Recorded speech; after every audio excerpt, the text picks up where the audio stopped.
Sabe, quando a gente pensa em juízo final, o que geralmente vem à mente? É aquela imagem de um evento único, grandioso, né?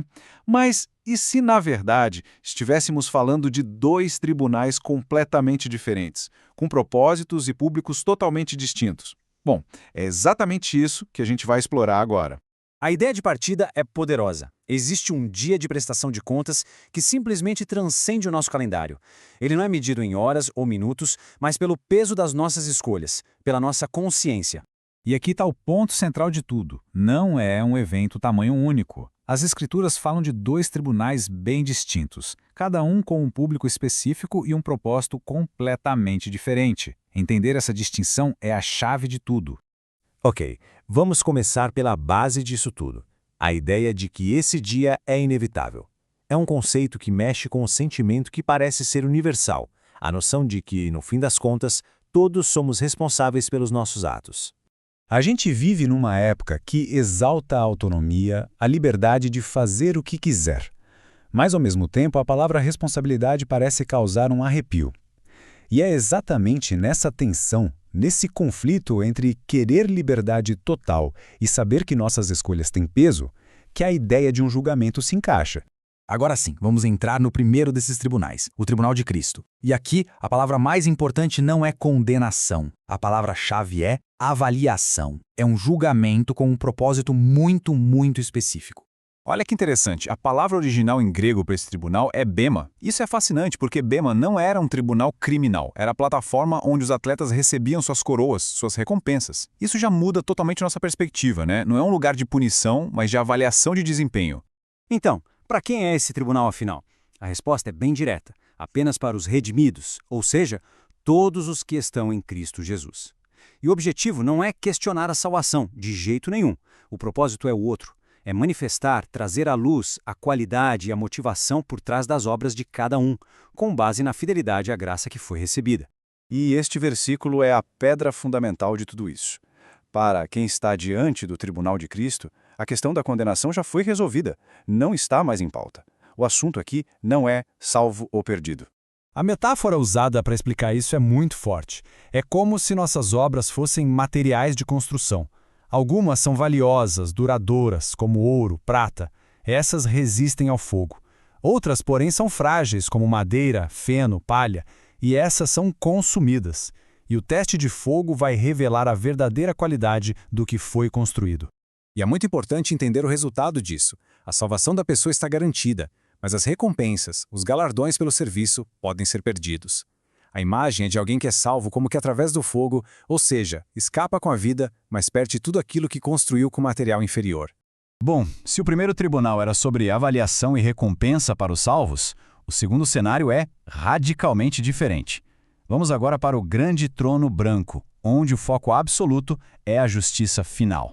A audiência aqui muda completamente. Não são os redimidos, são todos os mortos, pequenos e grandes, todos aqueles cujos nomes não foram encontrados no livro da vida. O propósito desse julgamento não é uma avaliação para recompensa, mas sim encarar a justiça final pelas suas vidas e suas obras.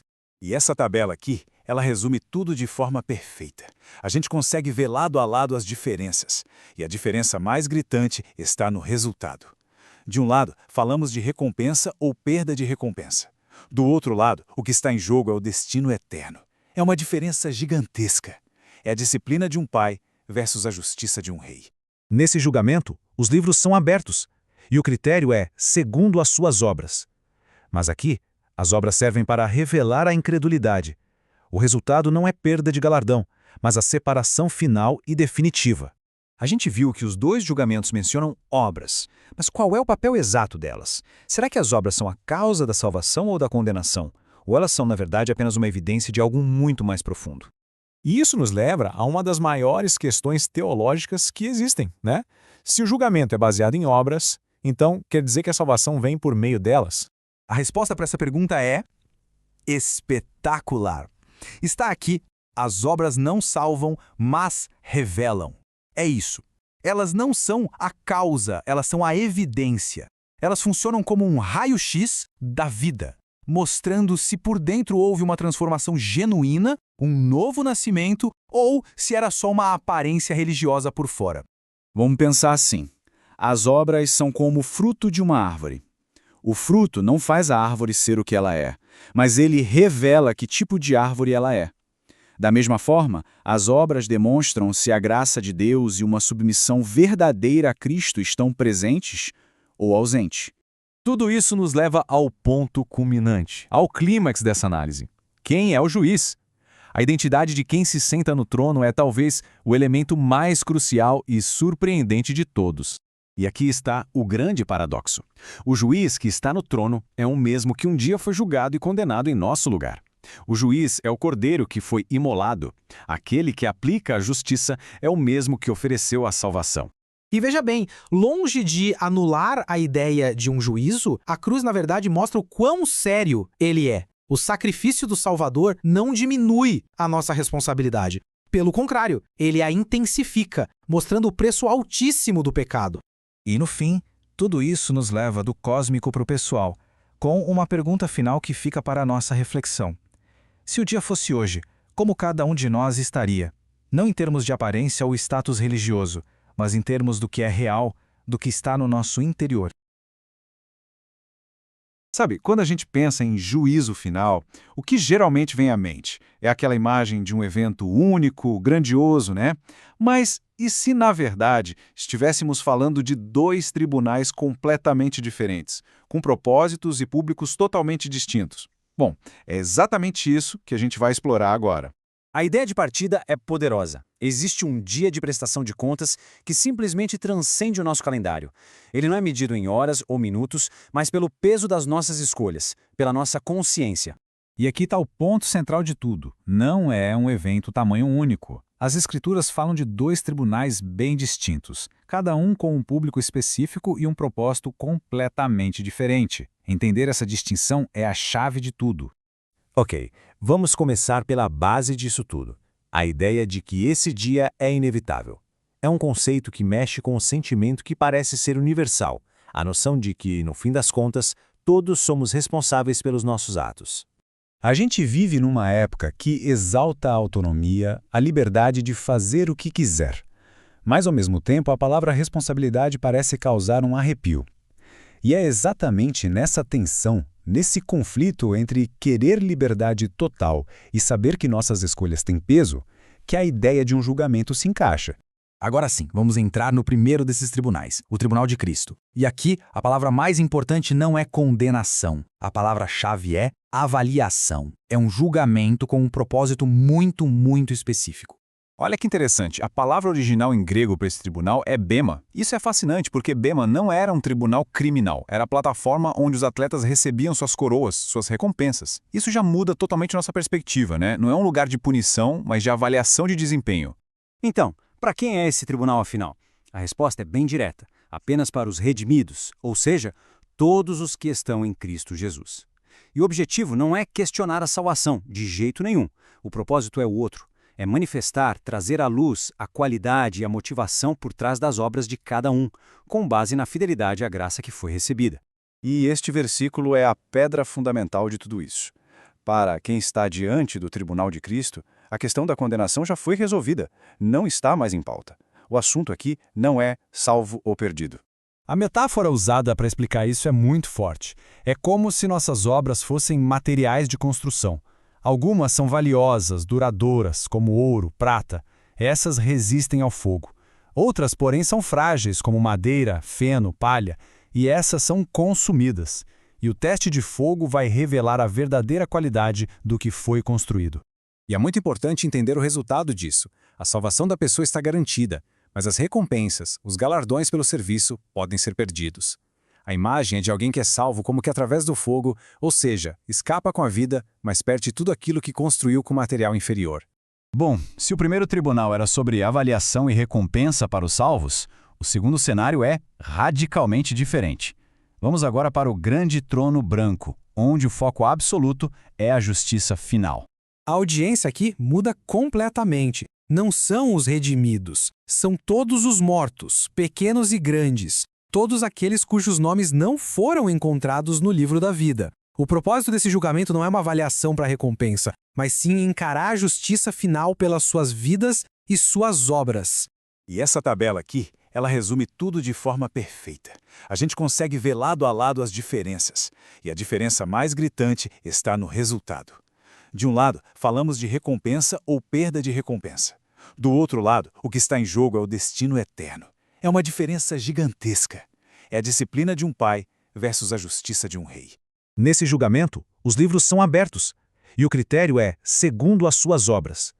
Mas aqui, as obras servem para revelar a incredulidade. O resultado não é perda de galardão, mas a separação final e definitiva.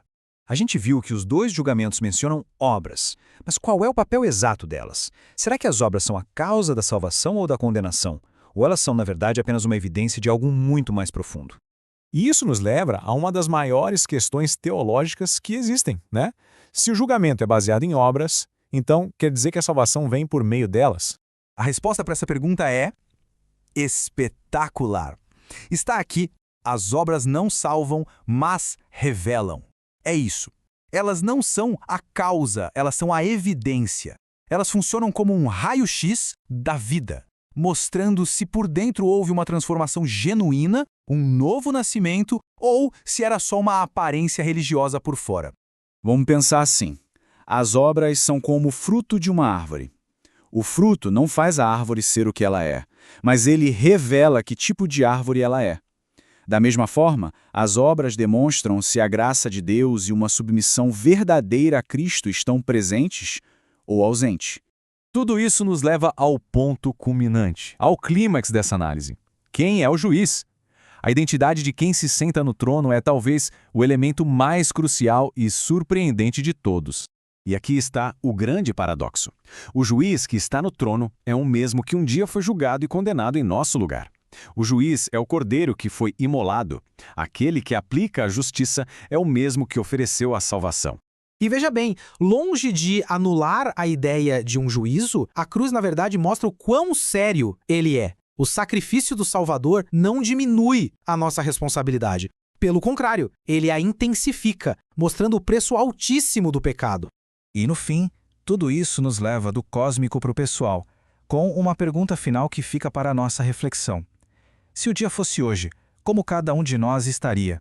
Não em termos de aparência ou status religioso, mas em termos do que é real, do que está no nosso interior. Sabe, quando a gente pensa em juízo final, o que geralmente vem à mente é aquela imagem de um evento único, grandioso, né?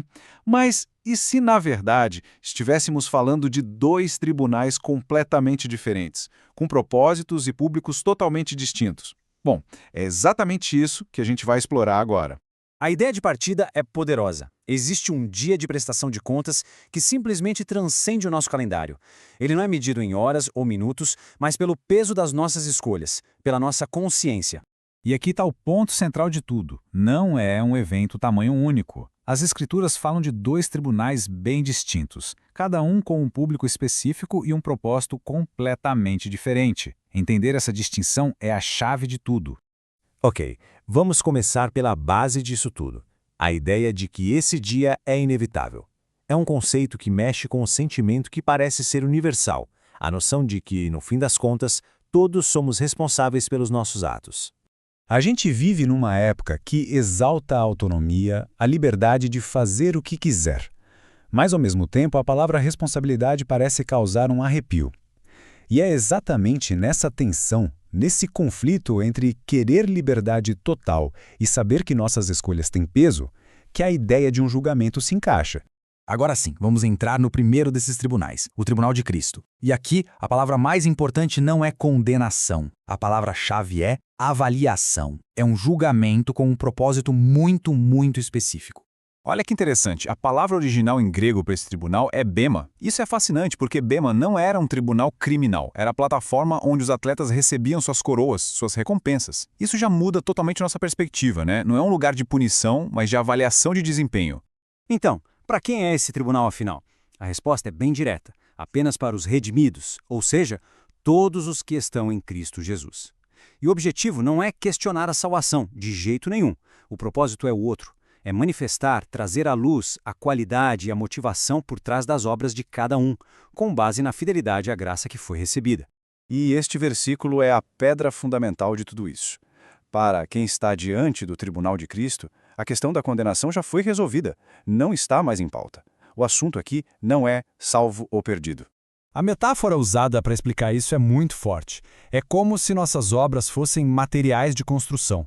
Algumas são valiosas, duradouras, como ouro, prata. Essas resistem ao fogo. Outras, porém, são frágeis, como madeira, feno, palha, e essas são consumidas. E o teste de fogo vai revelar a verdadeira qualidade do que foi construído. E é muito importante entender o resultado disso. A salvação da pessoa está garantida, mas as recompensas, os galardões pelo serviço, podem ser perdidos. A imagem é de alguém que é salvo como que através do fogo, ou seja, escapa com a vida, mas perde tudo aquilo que construiu com material inferior. Bom, se o primeiro tribunal era sobre avaliação e recompensa para os salvos, o segundo cenário é radicalmente diferente. Vamos agora para o grande trono branco, onde o foco absoluto é a justiça final. A audiência aqui muda completamente. Não são os redimidos, são todos os mortos, pequenos e grandes, todos aqueles cujos nomes não foram encontrados no livro da vida. O propósito desse julgamento não é uma avaliação para recompensa, mas sim encarar a justiça final pelas suas vidas e suas obras. E essa tabela aqui, ela resume tudo de forma perfeita. A gente consegue ver lado a lado as diferenças, e a diferença mais gritante está no resultado. De um lado, falamos de recompensa ou perda de recompensa. Do outro lado, o que está em jogo é o destino eterno. É uma diferença gigantesca. É a disciplina de um pai versus a justiça de um rei. Nesse julgamento, os livros são abertos, e o critério é segundo as suas obras. Mas aqui, as obras servem para revelar a incredulidade. O resultado não é perda de galardão, mas a separação final e definitiva. A gente viu que os dois julgamentos mencionam obras, mas qual é o papel exato delas? Será que as obras são a causa da salvação ou da condenação? Ou elas são, na verdade, apenas uma evidência de algo muito mais profundo? E isso nos leva a uma das maiores questões teológicas que existem, né? Se o julgamento é baseado em obras, então quer dizer que a salvação vem por meio delas? A resposta para essa pergunta é espetacular. Está aqui, as obras não salvam, mas revelam. É isso. Elas não são a causa, elas são a evidência. Elas funcionam como um raio-x da vida, mostrando se por dentro houve uma transformação genuína, um novo nascimento, ou se era só uma aparência religiosa por fora. Vamos pensar assim. As obras são como o fruto de uma árvore.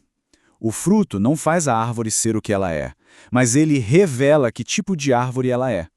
Da mesma forma, as obras demonstram se a graça de Deus e uma submissão verdadeira a Cristo estão presentes ou ausentes.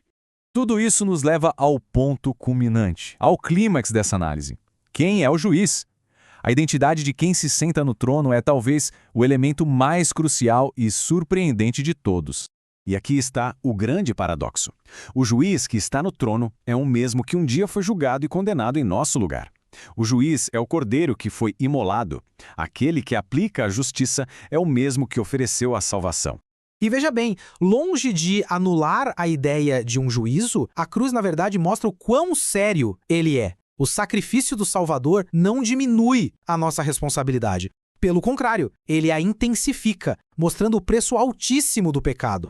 E no fim, tudo isso nos leva do cósmico para o pessoal, com uma pergunta final que fica para a nossa reflexão.